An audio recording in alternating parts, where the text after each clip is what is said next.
हर हर महादेव। श्रावण मास महात्म का 16वां अध्याय आज सुनिए। सनत कुमार बोले, हे ईश्वर बोले, हे सनत कुमार, अब मैं शीतला सप्तमी व्रत को कहूँगा। श्रावण मास में शुक्ल पक्ष की सप्तमी तिथि को यह व्रत करना चाहिए।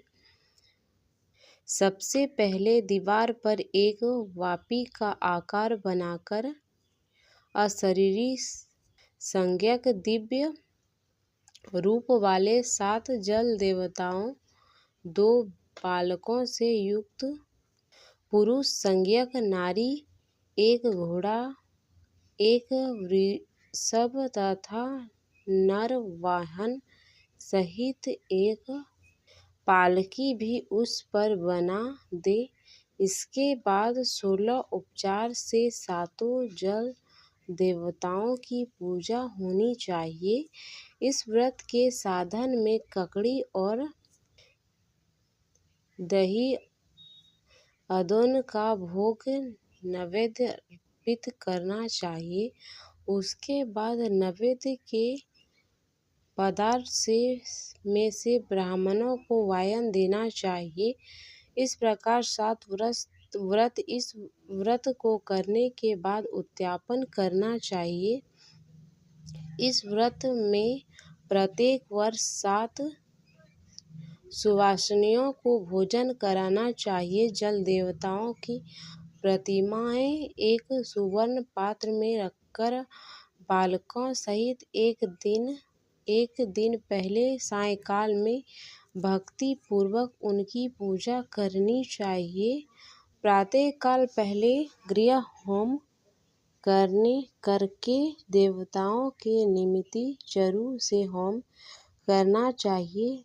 जिसने पहले इस व्रत को किया और उसे 100 फल प्राप्त हुआ, उसे आप सुने। सौराष्ट्र देश में शोभन नाम का एक नगर था।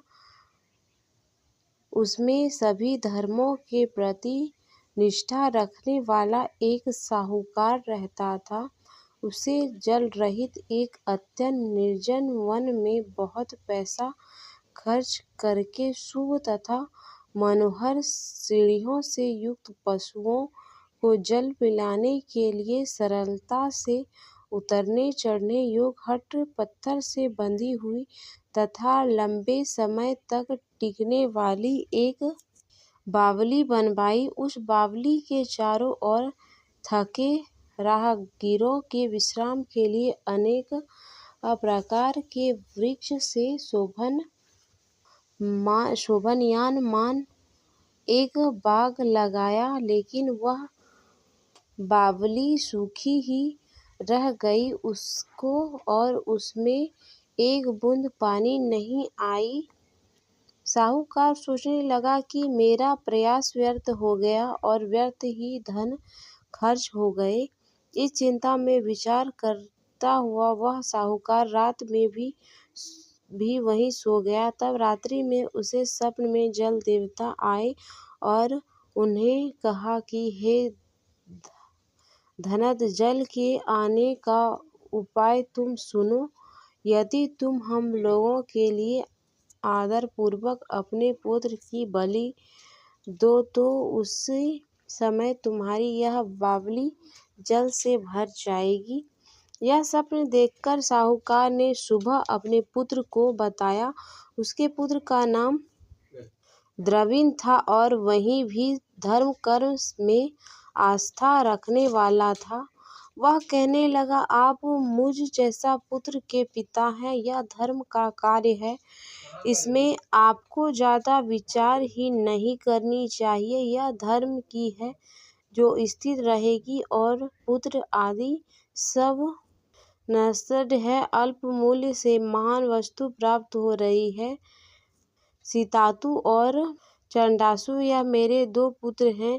इनमें सीतासु नाम जो ज्येष्ठ पुत्र है, उसकी बलि बिना कुछ विचार किए आप दे दें। लेकिन पिताजी, घर की स्त्री को यह रहस्य कभी ज्ञात नहीं होनी चाहिए। उसका उपाय यह है कि इस समय मेरी पत्नी गर्भ से है और उसका प्रसव काल भी निकट है, जिसके लिए वह अपने पिता के घर जाने वाली है। छोटा पुत्र भी उसके साथ जाएगा।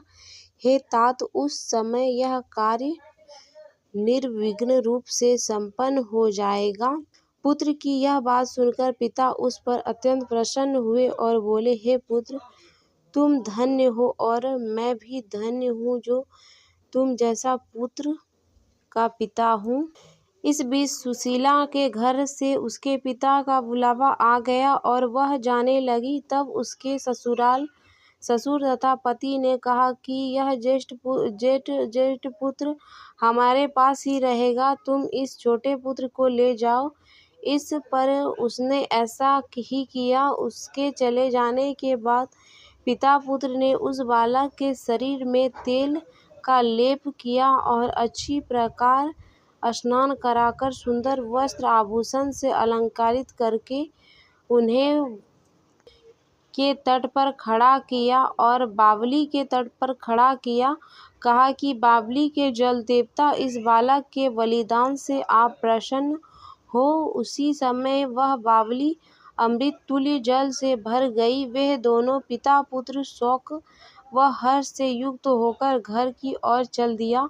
सुशीला ने अपने घर में तीसरे पुत्र को जन्म दिया और 3 माह बाद अपने घर जाने को निकल पड़ी। मार्ग में आते समय वह बावली के पास पहुंची और उस बावली को जल से भरा हुआ देख तो वह बहुत ही आश्चर्य में पड़ गई। उसने उस बावली में स्नान किया और कहने लगी कि मेरे ससुर का परिश्रम वह धन्य का व्यय सफल हुआ।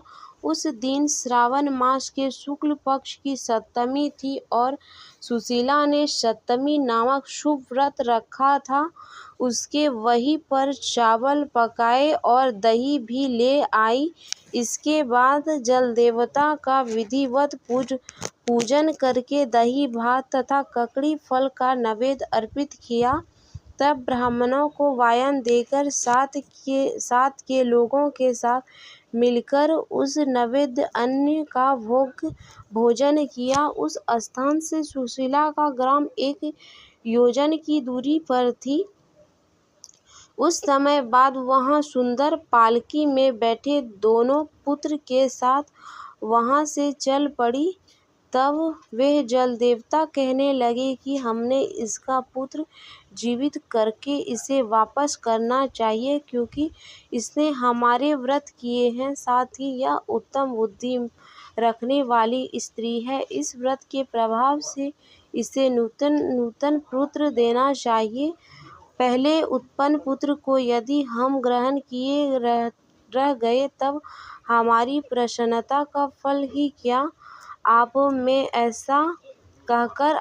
ऐसा कहकर उन दयालु जल देवताओं ने बावली में से उसके पुत्र को बाहर निकालकर माता को दिखा दिया। फिर उसे विदा किया। बाहर निकलकर वह पुत्र माता पिता पुकारता हुआ अपनी माता के पीछे दौड़ पड़ा। अपने पुत्र का शब्द सुनकर उसने पीछे मुड़कर देखा। वहां अपने पुत्र को देखा। वह मन ही मन चकित हुए। उसने अपने गोद में बिठाकर उसे उसका माथा सहलाया।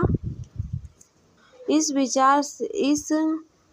पुत्र से कुछ न पूछा। वह अपने मन में विचार करने लगी, यदि इसे चोर उठा लाए तो यह आभूषणों से युक्त कैसे हो सकता है, और यदि पिशाच इन्हें पकड़ लिया तो दोबारा छोड़ क्यों दिया। घर में संबंधित जन तो चिंतित के समुद्र में डूबे होंगे।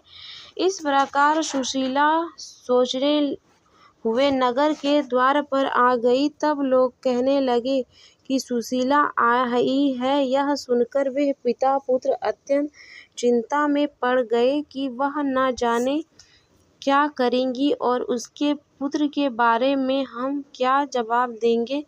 इसी बीच वह तीनों पुत्र के साथ आ गई। तब ज्येष्ठ बालक को देखकर सुशीला के ससुर तथा पति घोर आश्चर्य में पड़ गए और साथ ही बहुत आनंदित भी हुए। वे कहने लगे, हे सुचित्मे, तुमने कौन सा पुण्य कर्म किया अथवा व्रत किया था। यह भामिनी, तुम पतिव्रता हो, धन्य हो और पुण्यवर्ती हो। इस शिशु को मारे हुए 2 माह बीत चुके और तुमने इसे फिर से प्राप्त कर लिया और वह बावली भी जल से परिपूर्ण है। तुम एक पुत्र के साथ अपने पिता के घर गई थी, लेकिन वापस 3 पुत्रों के साथ आई। तुमने तो कुल का उद्धार कर दिया। हे शुभानेन, मैं तुम्हारी कितनी प्रसन्नता करूं।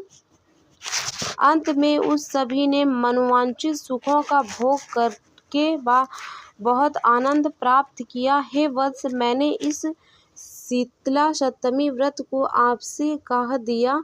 इस व्रत में दही, ओदन, शीतल ककड़ी का फल, शीतला और बावली का जल, इसके देव भी शीतल होते हैं। अतः शीतला सप्तमी का व्रत करने वाले 3 प्रकार के तापों के संताप से शीतल हो जाते हैं। इस कारण से यह सप्तमी शीतला सप्तमी इस यथर्थ नाम वाली है। तो ये थी श्रावण मास के 16वां अध्याय की कथा।